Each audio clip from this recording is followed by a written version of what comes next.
Well, hello. I am JoJo Munkee, and I am the director of the table reads at the Snake Alley Festival of Film. So I select and direct the reads. I receive the screenplays through Film Freeway. I select the top 10 that are submitted into the festival, and then my job is chaos. From there, it's just, and it doesn't stop until the festival's over, right? That's exactly right. How many screenplays are usually submitted then that you have to whittle down to 10? It varies from year to year, which can make it more or less difficult depending on what I get. Yeah. Some years, the most I've ever gotten is I think 32. And so I had to, that was stressful. That sounds like a couple nights. But believe it or not, the more stressful one was I got 11. And so I had to be a dick to one person. Oh. And so choosing that one person to say, sorry, yours didn't get in. Everybody else did, but not yours. Yeah. Luckily, they don't have to know that there was only 11 submissions and they were the ones that didn't get it, but that was tough. What kind of criteria then are you guys looking for with the scripts, or just automatically gets a no? Well, I mean, what I like to tell writers too when they ask, is there a reason it wasn't selected? Is something I could have done better? What could I have improved? A lot of times it's not even that it's a bad script. Sometimes it's something as simple as, for example, this year, a writer submitted a screenplay that was quite obviously intended to be an animation. Yeah. It was a wonderful script. I really loved it. I could see it in my mind, and I really wanted to see it come to the screen. But I had to deny it because there was no dialogue. It was all descriptive. So it's just you up there telling a story. So it wouldn't have made a good table read that would be engaging to an audience who's just sitting there listening to me read it. Yeah. It would be much better enjoyed in its full form. So things like that, obviously if I'm looking at it and I'm thinking, this is great, but it wouldn't make a great table read, those will get passed. Not necessarily because it's awful, but because it's just, I have to think about, what is going to keep my audience engaged in a table read versus watching it on a screen. Yeah.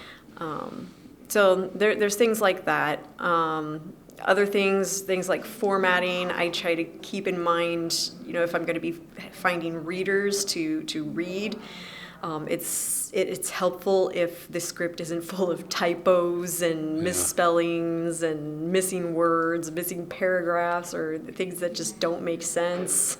Because if they're struggling to read it, people are going to be struggling to understand it, and that's not going to make a good read. People think, well, nobody's going to see the typos in the full film, and it's well, then submit your full film. Make your full film and then submit that. It's not going to make a great table read. I'm sorry. So something as simple as just having typing errors might make it not acceptable. I know that you act also. Is that kind of how you got into this, or was there also a love of theater that you also grew up with? Because when I see it, it's a table read. It's a lot like a play, only not moving around. Well, it's kind of funny, how I ended up involved in this. I got asked on by Lonnie Schuyler, who was the first. He was the first director of the film festival before he passed the torch to Tad. But the first year, I guess the second year that they did it here at the theater, I was working here as a volunteer under Tina Salomon, who's also passed on, so rest in peace, Tina. But she highly recommended that I be involved in the film festival, really talked me up to Lonnie and said, we need to have her helping with this. I think she would be really great and she'd really enjoy it. She really saw something in me that, said that this would be something that I needed in my life, and I really did. But Lonnie said, oh yeah, well, here's these boxes upon boxes of DVDs that I burned of all these films. So you're going to go up into the projection room and you're going to switch them all out. And that's going to be your task for the film festival. So, have fun in the projection booth all day. But that was my role for my first year here. But the next year, at the pre-planning meeting, Lonnie was like, I actually have this great idea for something that we can include in our festival that would be unique to Iowa festivals. Yeah. You really only ever see them in like LA or... Oh, so there wasn't a table read the first couple of years? There was not. Really? Okay, No. I didn't know that. No, this was all Lonnie's idea to do these table reads. I had never heard of them before when he brought them to me. Yeah. And at first I'm thinking, like, is this something people like? I mean, do people like to sit and watch people read at a table, like not even acting out, like just reading? And he says, well, here's my $1 million idea. You're actually going to have them act it out too. And I was like, oh, okay. And like, I'd never even heard of a table read. Yeah. I don't know how many years we ended up doing it that way, and it was definitely unique. Like, nobody else was doing that. Yeah. But we come to find out after so many years why they don't do that is because it was so awkward for our readers who are, some of them are getting these scripts for the first time and they're trying to read and also act it out and they're fumbling with their scripts. We got through that year and we're like, this is the way we're doing it. There's a reason that it's a table read and not a pantomime. Yeah, right. And so that's how we've done it since. I have to point out that I think you did amazing yesterday with the casting on Insane Mike Saunders. Oh, yes.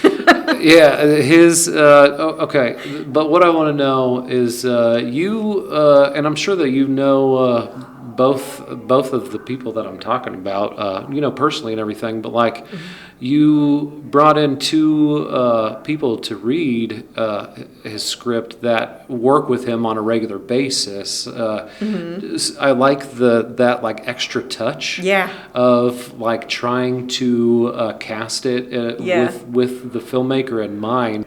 I do make it a point to try and cast as close to the description of the character as possible, because I think that helps those who are watching it really visualize it even better. Yeah. It also gives that actor a chance to maybe be cast if they fit that, that aesthetic that the writer or director is looking for.